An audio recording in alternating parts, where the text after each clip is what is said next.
നമസ്കാരം. മലയാളി വാർത്തയിലേക്ക് സ്വാഗതം. കേരളത്തിൽ ഇനിയും ശക്തമായ മഴ പെയ്യാനുള്ള സാധ്യത നിലനിൽക്കുകയാണ്. സംസ്ഥാനത്ത് ഒറ്റപ്പെട്ട ഇടങ്ങളിൽ ഇടിമിന്നലോടുകൂടിയ മഴയ്ക്കുള്ള സാധ്യതയാണ് കേന്ദ്ര കാലാവസ്ഥാ വകുപ്പ് പ്രവചിക്കുന്നത്. മണിക്കൂറിൽ 30 മുതൽ 40 കിലോമീറ്റർ വരെ വേഗതയിൽ വീശിയടിച്ചേക്കാവുന്ന ശക്തമായ കാറ്റിന് സാധ്യതയുണ്ടെന്നാണ് കാലാവസ്ഥാ വകുപ്പിന്റെ മുന്നറിയിപ്പ്.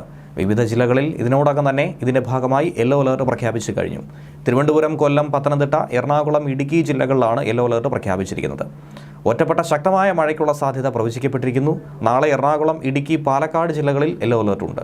ലക്ഷദ്വീപിന് മുകളിൽ ചക്രവാത ചുഴി സ്ഥിതി ചെയ്യുന്നുണ്ട്. ചക്രവാത ചുഴിയിൽ നിന്നും വിദർഭ വരെ ന്യൂനമർദ്ദപാതയും സ്ഥിതി ചെയ്യുന്നുണ്ട്. അതിനാൽ തന്നെ അടുത്ത 5 ദിവസം കേരളത്തിൽ മിതമായതോ ഇടത്തരമായ മഴയ്ക്കോ സാധ്യതയുണ്ടെന്നാണ് കേന്ദ്ര കാലാവസ്ഥാ നിരീക്ഷണ കേന്ദ്രം പറയുന്നത്.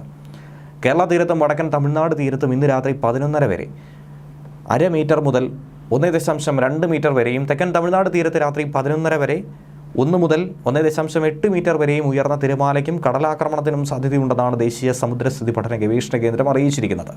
കേരള, കർണാടക തീരങ്ങളിൽ മത്സ്യബന്ധനത്തിന് തടസ്സമില്ലെന്നും ലക്ഷദ്വീപ് മേഖലയിൽ മത്സ്യബന്ധനത്തിന് പോകാൻ പാടില്ലെന്നും കാലാവസ്ഥാ വകുപ്പ് മുന്നറിയിപ്പ് നൽകിയിട്ടുണ്ട്.